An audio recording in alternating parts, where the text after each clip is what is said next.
Your reproductive hormones, estrogen and progesterone, need to be balanced throughout your menstrual cycle, otherwise hormonal imbalances will occur. Today in this video, I will discuss two types of hormonal imbalances that you may see. One is the imbalance between estrogen and progesterone, and number two is the imbalance when we see high testosterone. I will also talk about the 13 annoying signs and symptoms you may experience when these hormones are out of balance. Hi, I'm Amanda. I've been a naturopath for 10 years now, specializing in women's hormonal health, and I treat these hormone imbalances daily. I really hope today you learn what hormonal imbalances could be causing your signs and symptoms. And the first hormonal imbalance that we will discuss today is the hormonal imbalance between estrogen and progesterone. Neither estrogen or progesterone are bad. In fact, estrogen and progesterone are amazing for our menstrual cycle health and also for our mood. That is, of course, if they are in balance. In a previous video, I talked about the hormones of the menstrual cycle and what they do.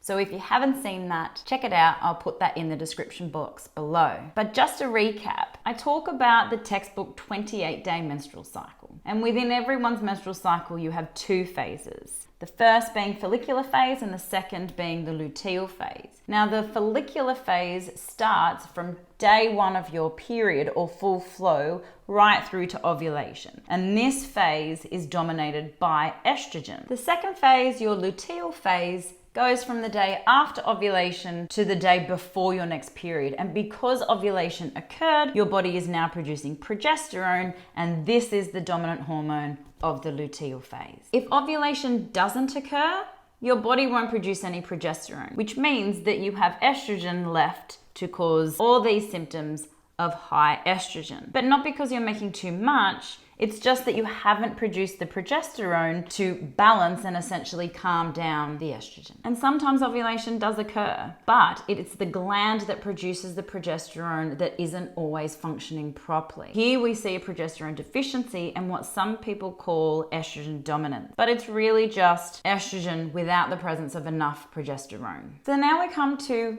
the first sign of hormone imbalance, which is heavy bleeding. Heavy bleeding is actually a sign of high estrogen, or some people can be sensitive to the effects of estrogen. Estrogen is responsible for thickening and causing the lining of your uterus to grow. This makes sense that if you have high estrogen, the lining of your uterus will be thicker, which means that you'll have a heavier bleed. And this is further made worse when we don't have progesterone to balance out the estrogen, as progesterone helps to thin the lining of the uterus. The normal amount of blood to lose during a period is 50 ml. If you lose 80 ml or more, that is considered heavy bleeding, or the medical term is menorrhagia. How does one calculate your blood loss? I have covered that in a previous video, what is a normal period, and I will post that in the description box below. And number two on the list is period pain. Period pain that is manageable and doesn't affect your life all that much is caused by prostaglandins that are released around the time of your period. In an environment where estrogen is higher than progesterone, this hormonal imbalance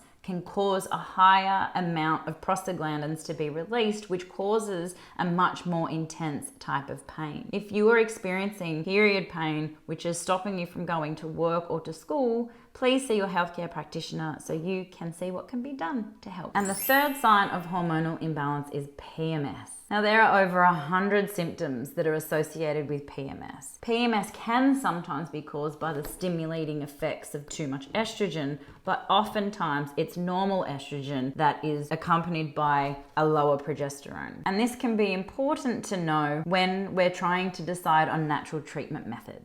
PMS stands for premenstrual syndrome. So you'll be experiencing these uncomfortable signs and symptoms that will be in the week or the days leading up to your period, and you should get relief either when your period begins or within a couple of days. The common PMS signs that I'll go into more today are mood changes, breast tenderness, and bloating. But there are many more, like 100 more. And some of them include fatigue, diarrhea, constipation, headaches, migraines, food cravings, and like I said, there's like 100 more of them. Hormonal imbalance sign number 4 is mood swings. Some women report feeling really angry, some feeling very irritable, some women have feelings of down and sadness, and some women just cry and they don't know why. That is likely to be because of your hormones. So progesterone has calming effects on our nervous system. It also has mood enhancing effects. You can probably understand that if you don't ovulate and you don't have progesterone, or you have low progesterone compared to estrogen, that these signs are probably related to this hormonal imbalance.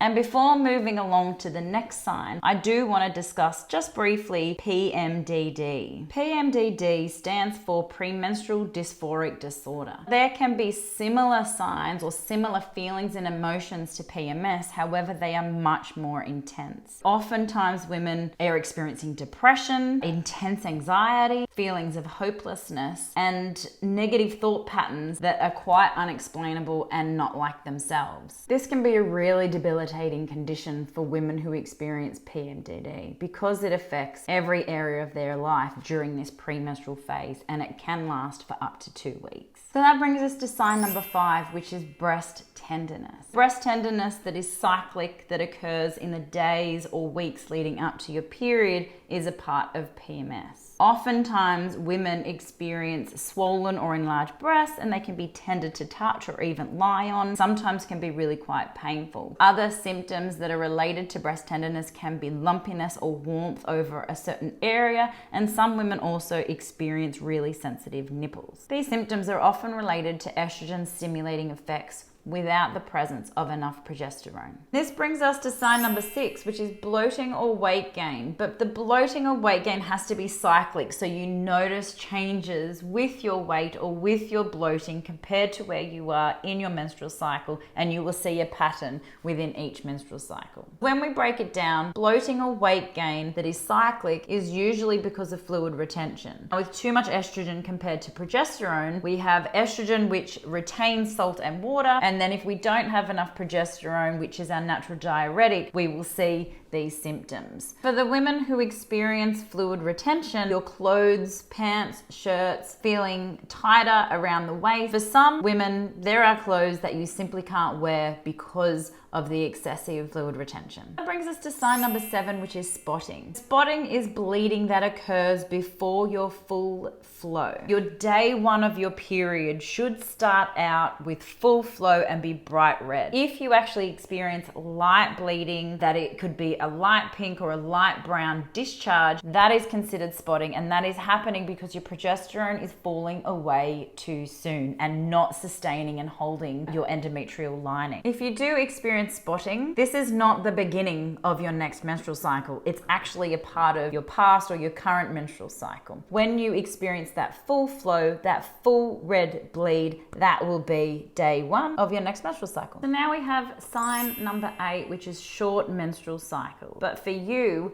you might be experiencing that your period is coming early. If you are experiencing a short menstrual cycle, and that is from one period to the next, the length of that is 21 days or less. Now, for fertility purposes, I consider a short menstrual cycle anything that is 25 days or less. There are a few causes when it comes to short menstrual cycles. So the first cause could be that you didn't ovulate and then you haven't produced progesterone, which would extend the length of the menstrual cycle. You can also be suffering from a short follicular phase, or you can also have a short luteal phase. To know what the cause of your short menstrual cycle is, you really need to know whether or not you ovulated and when you ovulated, and I'll cover that in a future video. If you would like to know when that video is released, hit the subscribe and the notification bell so you can find out when. If you experience a short follicular phase, this usually happens later in life as you're heading closer towards menopause, and this is because we have such variations in estrogen going from high to low, so that can really affect that follicular phase. You can suffer from a short luteal phase because the health of the corpus luteum, which is the gland that produces the progesterone, testosterone is compromised in some way and it can't actually make enough progesterone and sustain that luteal phase for the 14 days that it should. So without being able to identify ovulation, you won't actually know if you have a short follicular phase or if you have a short luteal phase. But if your menstrual cycle is less than 21 to 25 days, you do have a short menstrual cycle that is caused by hormonal imbalances, and it will be best to seek a health professional that can help identify ovulation and then determine the cause of your short menstrual cycle. If you suffer from any of the signs that I've spoken about so far, let me know in the comments below, and I'd love to know how these affect you and affect your life. This brings us to the second type of hormonal imbalance, which is high testosterone. High testosterone can be affected by two different things. We have brain hormones, which are follicle stimulating hormone or luteinizing hormone, and these can be out of balance, which throws testosterone out of balance, or we can have high insulin, which will stimulate high testosterone production. Either way, the ovaries are being stimulated to make too much testosterone, which causes problems with ovulation. Either there is a delayed ovulation or either ovulation doesn't occur at all. So the next 5 signs that I'll talk about are hormonal imbalances that are related to high testosterone. And that brings us to sign number 9, which is long cycles. If your menstrual cycle is longer than 35 days, you have a long follicular phase and you experience late periods. If you are experiencing long menstrual cycles, your periods are often unpredictable and it can be really hard to determine if ovulation has occurred or if it's just delayed. Long menstrual cycles is a common symptom of PMS, and this is usually caused by the high testosterone disrupting that ovulation. However, there are other causes of long menstrual cycles. So illness or stress can cause a long follicular phase, but also under-eating or over-exercising. So it is really important to determine what the cause of your long menstrual cycles are. Physical signs of high testosterone and other male hormones brings us to signs 10, 11, and 12. Sign number 10 is hirsutism. So this is male pattern hair growth. It can be hair that is thickening and becoming blacker, and that can be over the face or the body region. So it can be facial hair, it can be hair over the breasts or the nipples or the chest. These signs are reliable enough to indicate that you have high testosterone, even if the blood levels don't come back positive for high testosterone. Sign number 11 is male pattern baldness, or also known as androgenic alopecia. This is where we have thinning or we have hair loss around the crown of the head. The high androgens or high testosterone can actually constrict the hair at the follicle, causing thinning of the hair or even breakage of the hair, which leads to thinning of that crown area. And then we have sign number 12, which is acne. Acne, when seen in adulthood and oftentimes around the chin, is related to high testosterone. It's not usually cyclic though, so it's seen throughout the whole menstrual cycle. If you do experience cyclic acne that comes and goes at different phases and seems to have a similar pattern from one menstrual cycle to the next, that could be related more to the hormonal imbalance between estrogen and progesterone. And this brings us to our last sign of a hormonal imbalance, which is number 13, and this is infertility. Infertility can be caused by both hormonal imbalances. Now, if the hormonal imbalance is due to high estrogen compared to progesterone, what usually happens here is it's the health of the corpus luteum. So the corpus luteum is the gland that is responsible for producing progesterone. So if the health of that gland is compromised in any way, you can't produce enough progesterone to sustain a 14-day luteal phase, which means that conception, even if it happens, there isn't enough time for implantation to occur.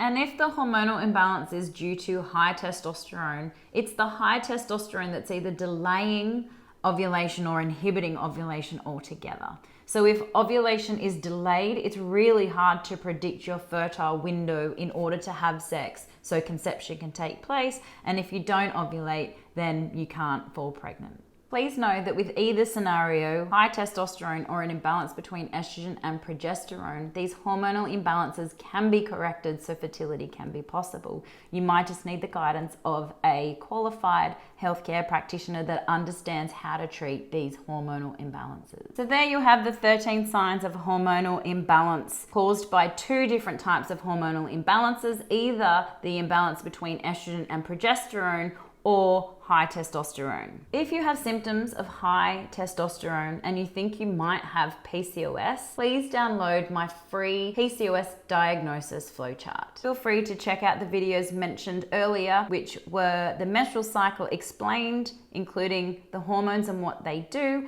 and what is a normal period. Thanks for watching, and I'll see you in the next video.